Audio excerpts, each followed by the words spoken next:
Hi everyone, welcome to yet another episode on Talks with UbiFranklin. This one I'm going to be talking about the disputes between artists and record labels. These issues have always come up. Many record labels, artists have left them, from the Made Music to the DMW to Maven to YBNL. The list is endless. But some of these issues, when we hear them as, oh, artists coming on social media to cry and talk about it. Recently, we've been hearing about the one about Dapper. Now, I don't know what the issues are because I'm not their lawyers and I don't know what is going on there, but I know these issues and I know how they happen. I know the things that happen within them. You know, sometimes it's a greed from the artist or sometimes it's greed from the record label.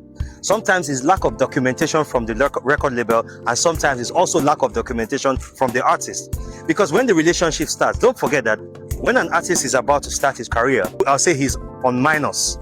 Minus because he has the talent. But talent is not enough. Talent needs funding. It's always very difficult for you to kind of find people who will believe in you and decide that, okay, they want to invest in you. It's always difficult. So at that point, artists will sign any contract that you give them. If you tell them that this contract, you are not going to even make any money, you are just going to enjoy the fame, they'll sign it. But again, it's actually wrong for you to give an artist such a stringent contract. Over my years in the music industry, I've done almost 20-something years, maybe 20, 21 years in the music industry. I can tell you what I think, right, are the issues from reviewing most of the issues that have happened. And also because I've been also part of it, an issue, something has happened to me too, you know. So let me tell you, one of them is greed from the artist. Now, this artist will say, what have you ever done for me? But again, when you came, you just had the talent. If you had the talent and had the money, you would have invested in yourself. I brought my contacts, I brought my money, I brought my access, I brought everything to bear. I brought my sleepless nights, you know, to make sure that your career becomes big. And tomorrow you tell me, what have you done for me? That is actually a very ungrateful thing to say.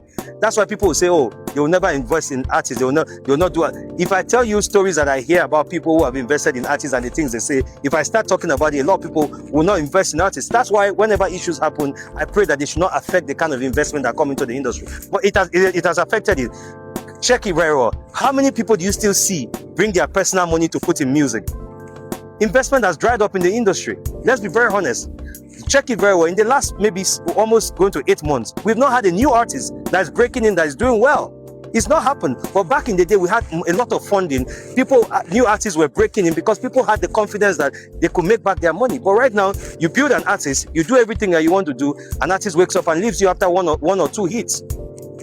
Now, on the label side, some labels, lack of documentation, lack of patience. Sometimes you don't treat an artist as if the artist is a slave.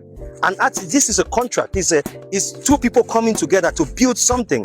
You understand? You bring your own, I bring my own. The artist brings his talent. You bring your money. You bring your access. You bring everything that you need to, that you have to make sure this happens. So I believe that the most important thing that you can do for yourself as a record label is to document things.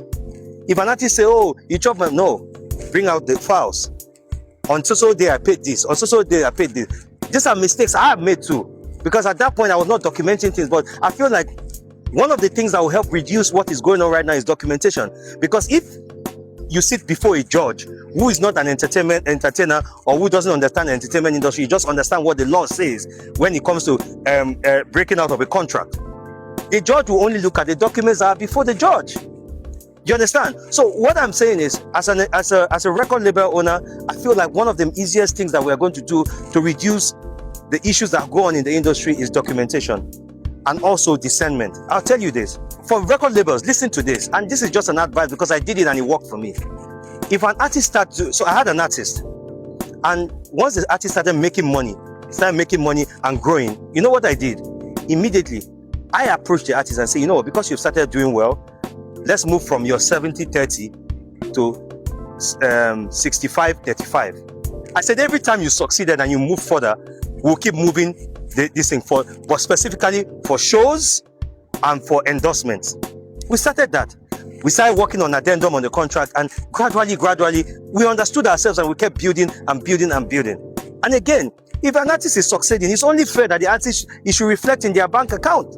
It should reflect in how they live. It should reflect in their in everything. We learned that the hard way. So this is just an advice to record labels. This is just an advice to people who own this. Sometimes watch the artist. Once there's success being recorded with the artist, like for example, an artist, when you sign him, he had the first song, he started collecting 1 million, 2 million for a show. Percentage was 30%. Once the artist starts taking 10 million, 20 million, at least adjust the percentage to also reflect that because let it not be that the success of the artist is only reflected on the record label. It should also reflect on the artist, because now this artist, the revenue streams for the artist are limited. It's either shows, endorsement, and streaming. You understand? And some artists smart enough for So when you look at all of these things, you see that the only important thing I feel like record labels should do, and advice I'm going to give, for record labels, is make sure you try all you can to always be smart, be vigilant, and also make sure that you treat artists as business partners, not a boy and a master. That is where the problem always comes, because once that artist becomes big, you start fighting and saying, you know what, we're getting out of this contract. I'm tired of being a boy. Have a great day, and I'll see you on the next episode. I'll talk more about this. Stay safe.